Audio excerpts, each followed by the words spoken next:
Chapter 10. The Offering of the Princes. Numbers 7, 1 to 88. And it came to pass on the day that Moses had fully set up the tabernacle, and had anointed it, and sanctified it, and all the instruments thereof, both the altar and all the vessels thereof, and had anointed them, and sanctified them, that the princes of Israel, heads of the house of their fathers, who were the princes of the tribes, and were over them that were numbered, offered. And they brought their offering before the Lord, 6 covered wagons and 12 oxen, a wagon for 2 of the princes, and for each one an ox, and they brought them before the tabernacle. And the Lord spake unto Moses, saying, Take it of them, that they may be to do the service of the tabernacle of the congregation. And thou shalt give them unto the Levites, to every man according to his service. And Moses took the wagons and the oxen, and gave them unto the Levites. 2 wagons and 4 oxen he gave unto the sons of Gershon according to their service, and 4 wagons and 8 oxen he gave unto the sons of Merari according unto their service, under the hand of Ithamar the son of Aaron the priest. But unto the sons of Kohath he gave none, because the service of the sanctuary belonging unto them was that they should bear upon their shoulders. And the princes offered for dedicating of the altar in the day that it was anointed, even the princes offered their offering before the altar. And the Lord said unto Moses, They shall offer their offering, each prince on his day, for the dedicating of the altar. And he that offered his offering the first day was Nahshon the son of Amminadab, of the tribe of Judah, and his offering was 1 silver charger, the weight thereof was 130 shekels, 1 silver bowl of 70 shekels, after the shekel of the sanctuary, both of them were full of fine flour, mingled with oil for a meat offering. 1 spoon of 10 shekels of gold, full of incense, 1 young bullock, 1 ram, 1 lamb of the first year, for a burnt offering, 1 kid of the goats for a sin offering, and for a sacrifice of peace offerings, 2 oxen, 5 rams, 5 he-goats, 5 lambs of the first year. This was the offering of Nahshon the son of Amminadab. On the 2nd day Nethaneel the son of Zuar, prince of Issachar, did offer.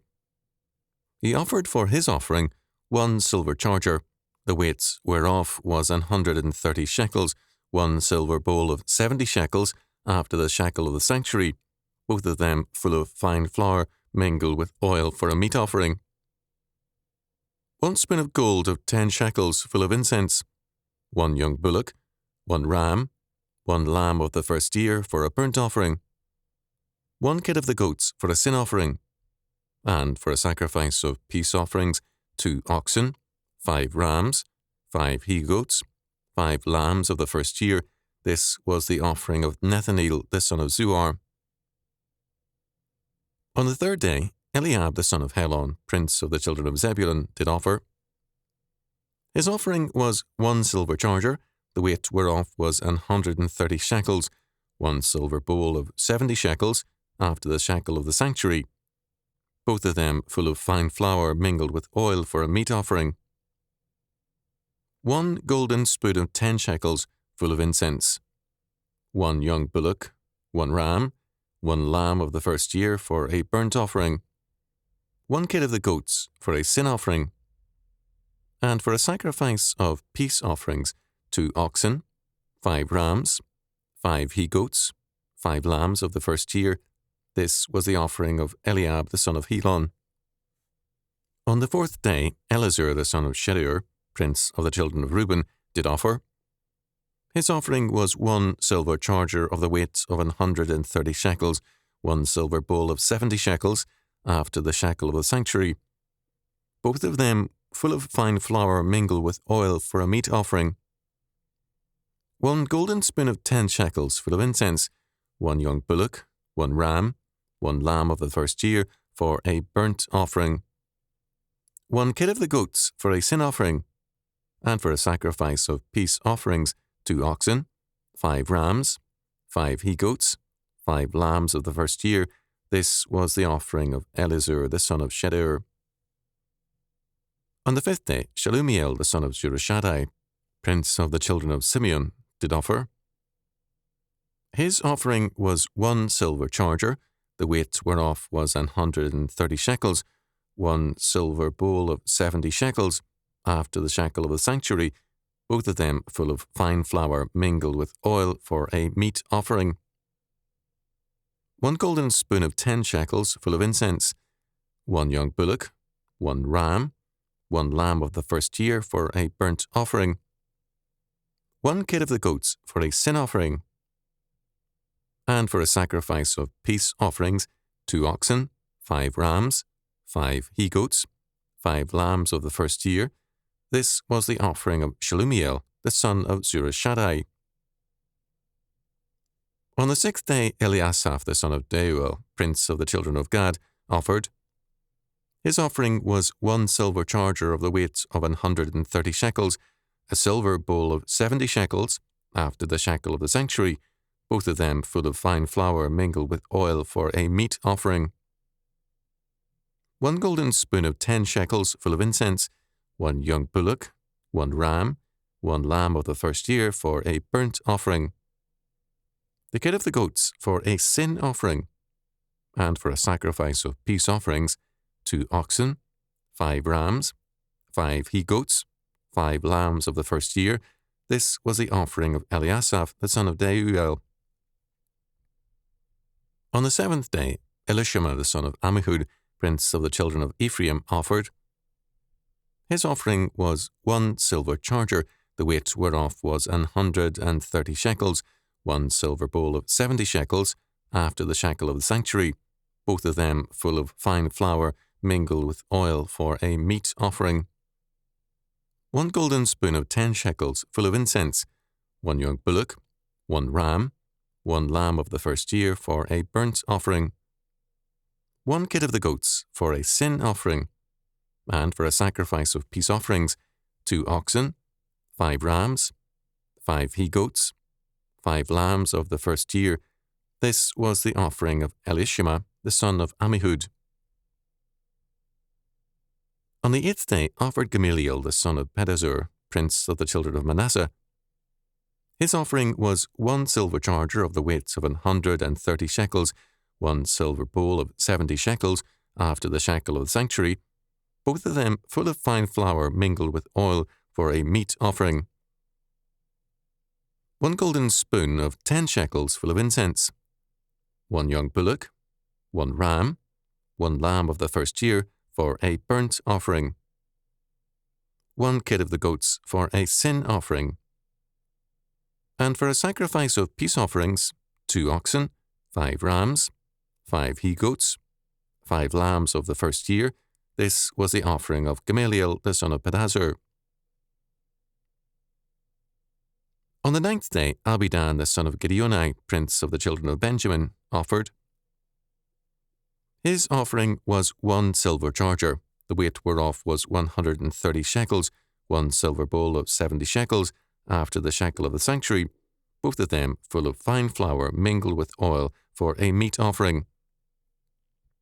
1 golden spoon of 10 shekels full of incense, 1 young bullock, 1 ram, 1 lamb of the first year for a burnt offering, 1 kid of the goats for a sin offering, and for a sacrifice of peace offerings, 2 oxen, 5 rams, 5 he-goats, 5 lambs of the first year.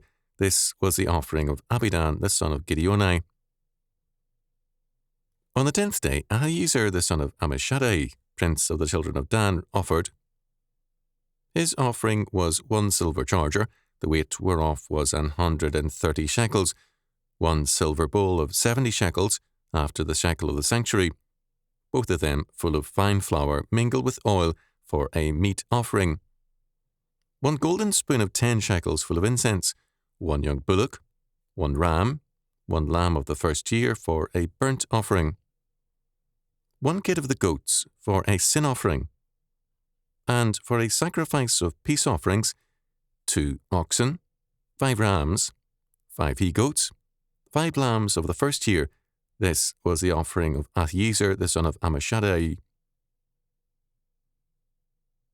On the 11th day, Pagiel the son of Ochran, prince of the children of Asher, offered. His offering was 1 silver charger, the weight whereof was 130 shekels, 1 silver bowl of 70 shekels, after the shekel of the sanctuary, both of them full of fine flour mingled with oil, for a meat offering. 1 golden spoon of 10 shekels full of incense, 1 young bullock, 1 ram, 1 lamb of the first year for a burnt offering, 1 kid of the goats for a sin offering, and for a sacrifice of peace offerings, 2 oxen, 5 rams, 5 he-goats, 5 lambs of the first year. This was the offering of Pagiel the son of Ochran. On the 12th day, Ahira the son of Enan, prince of the children of Naphtali, offered. His offering was 1 silver charger, the weight whereof was 130 shekels, 1 silver bowl of 70 shekels, after the shekel of the sanctuary, both of them full of fine flour mingled with oil for a meat offering. 1 golden spoon of 10 shekels full of incense, 1 young bullock, 1 ram, 1 lamb of the first year for a burnt offering, 1 kid of the goats for a sin offering, and for a sacrifice of peace offerings, 2 oxen, 5 rams, 5 he-goats, 5 lambs of the first year. This was the offering of Ahira the son of Enam. This was the dedication of the altar in the day when it was anointed by the princes of Israel, 12 chargers of silver, 12 silver bowls, 12 spoons of gold. Each charger of silver weighing 130 shekels, each bowl 70, all the silver weighted 2,400 shekels, after the shekel of the sanctuary. The golden spoons were 12, full of incense, weighing 10 shekels apiece, after the shekel of the sanctuary. All the gold of the spoons was 120 shekels. All the oxen for the burnt offering were 12 bullocks, the rams 12, the lambs of the first year 12, with their meat offering, and the kids of the goats for sin offering 12. And all the oxen for the sacrifice of the peace offerings were 24 bullocks, the rams 60, the he-goats 60, the lambs of the first year 60. This was the dedication of the altar. After that it was anointed. Numbers 7, 1-88. Like so much else in the Bible, this is a neglected text. It is concerned, very specifically, with the gifts brought by the clan heads, or the princes of all the tribes. The Levites had a responsibility to transport the sanctuary and its furnishings from place to place as Israel journeyed in the wilderness. The gifts, or their offering, or oblation before the Lord, were 6 covered wagons and 12 oxen, verse 3. Because there was a difference in what was to be transported by the Gershonites and the Merarites, the Gershonites received 2 wagons and 4 oxen, and the Merarites received 4 wagons and 8 oxen, verses 4-8. The Kohathites needed no wagon and received none. These were gifts to God and were presented before the sanctuary and dedicated there, verses 10 and 11, 84, 88. Their use was assigned by God, verses 4-8. Gifts and sacrifices were also brought. It was their duty to give, but also their privilege. As a result, given this premise, all giving to God is not only a requirement, but also a blessed privilege, as Irving L. Jensen so tellingly observed. In the text, the listing of the gifts, though identical for each tribe, is recorded at length in what appears at first glance to be needless duplication, 7:12-83. The intention apparently being to remind the reader that no gift to God goes unrecorded in his book. The total sum of the gifts is given in 7:84-88. Each 2 princes or elders brought 1 wagon, All the gifts were the same. The plain fact of this text was once important to Christians, namely, that no gift to God goes unrecorded in His book. There are no brute facts, meaningless facts, in all of God's creation. All factuality is God created and has an eternal purpose. It is this premise that makes possible St. Paul's magnificent declaration. Therefore, my beloved brethren, be ye steadfast, unmovable, always abounding in the work of the Lord, for as much as ye know that your labour is not in vain in the Lord. 1 Corinthians 15:58. Man's histories reflect man's limitations. They barely skim the surface of events. More than that is impossible for man. Ancient chroniclers sought to record the most important events. We know that they barely scratched the surface, and that their evaluation of what was significant was commonly flawed. God possesses total knowledge, and hence a total record of all things. We are told both that He holds man accountable for the very last mite, Luke 12:59, and yet His mercy is a lasting one, Psalm 89:2. The dedication of the gifts made by the clan leaders lasted 12 days, 1 day ceremony for each man. The gifts were identical, as were the rites of dedication, yet they are not lumped into one total. We are again given a stress on God's particularity. We are never faceless members of a crowd in His presence. The holy objects assigned to the Kohathites were things to be carried on their shoulders, hence no oxen or wagons were assigned to them. Besides the oxen and the wagons, these men brought also the following gifts as summarized in verses 84 to 88. 12 silver platters, 12 silver sprinkling bowls, and 12 gold dishes. The weight of each silver platter was 130 shekels, and of the sprinkling bowls, 70 shekels each, for a total weight of 2,400 shekels in the sanctuary standard. The 12 gold dishes for incense weighed 10 shekels each, for a total of 120 shekels. The animals given for sacrifice were 12 young bulls, 12 mature rams, 12 yearling rams, and grain. This was the dedication of the altar after that it was anointed, verse 88. These were very costly gifts. These gifts were in essence royal gifts. They stress the evident fact that God is the king over all creation, as well as specifically the sovereign or Lord over His covenant people. Chronologically, this chapter follows after Leviticus 8. They come after the consecration of Aaron and his sons. This placement here is to prepare us by way of contrast to the cowardice and apostasy which soon take place. As against their generous gifts, the princes and their followers soon manifested a distrust of God's promises. Apart from Psalm 119, this is probably the longest chapter in the Bible. Lange's comment on it is similar to Jensen's.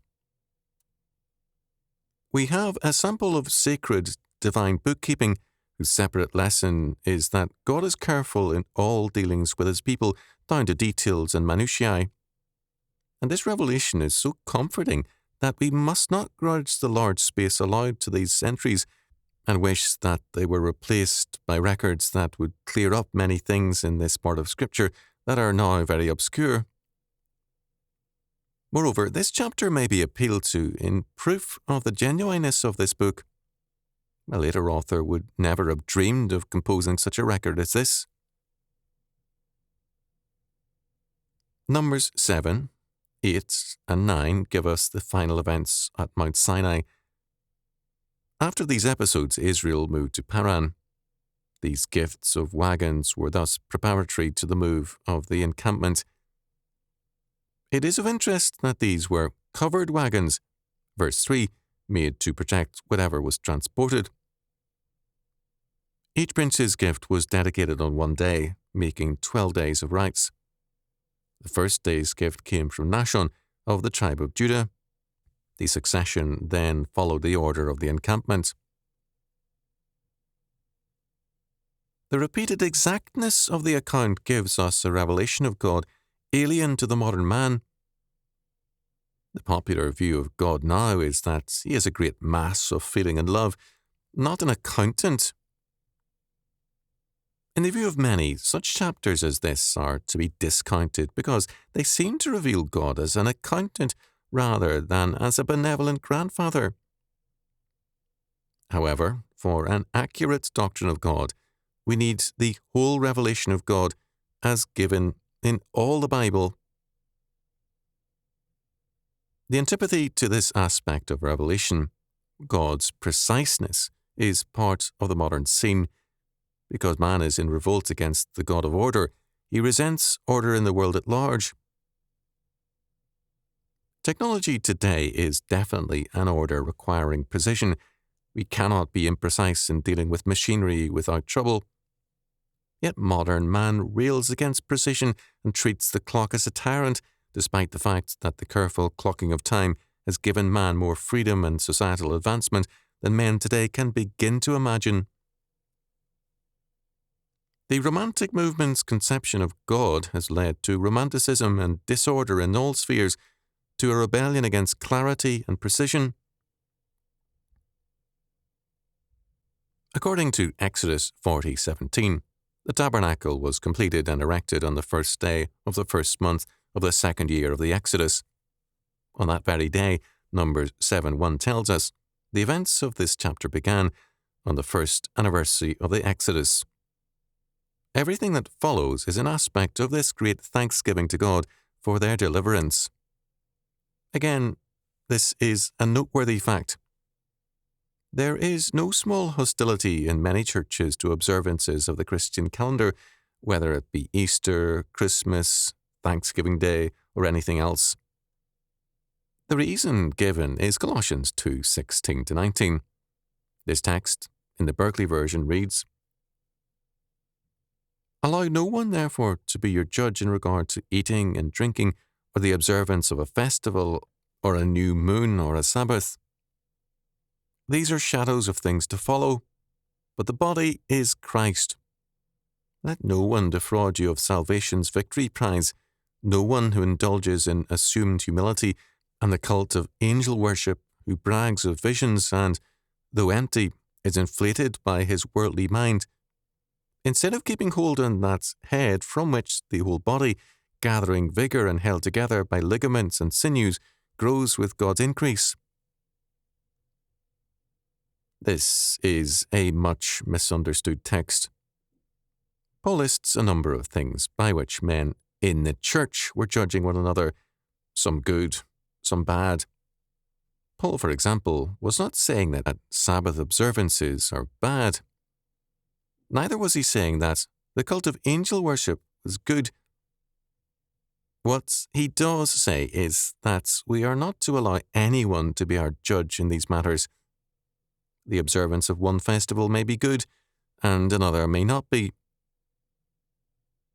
What Paul says is that these are not the criteria for judgment. The body is Christ. The basis of judgments must be in terms of faithfulness to Jesus Christ. Every age has set up its standards and imposed them on Christians. Many churches in our time, for example, judge people in terms of the use of tobacco or alcoholic beverages. Paul tells us that, good or bad, all such things are trifles. Our salvation in Jesus Christ is the heart of the matter. This text, thus, cannot be used against anniversaries or holy days. These are not matters for judgment. Here in Numbers 7, the anniversary of the Exodus is observed, and it is blessed by God. Time is God's creation, and its celebration in various ways is clearly recognized by Scripture. References to God's bookkeeping are numerous in Scripture.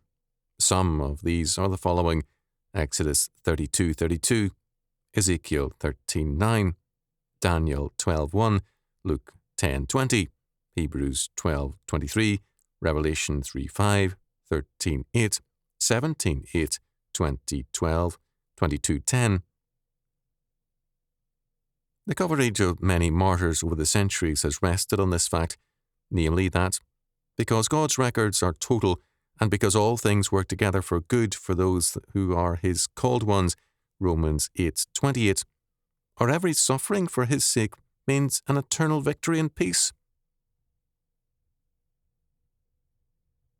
Modern man, having rejected the idea of a bookkeeping God, faces a world of increasing emptiness and meaninglessness. We see the decline of meaning and truth in one sphere after another. Journalists routinely invent quotations and ascribe them to someone whom they have interviewed. I have had this happen to me, and laws of slander and libel have eroded in meaning and application. In the sphere of criticism, the deconstructionists give reinvented meanings to a man's writings in terms of their own presuppositions. The results are obvious all around us, but the self-blinded will not see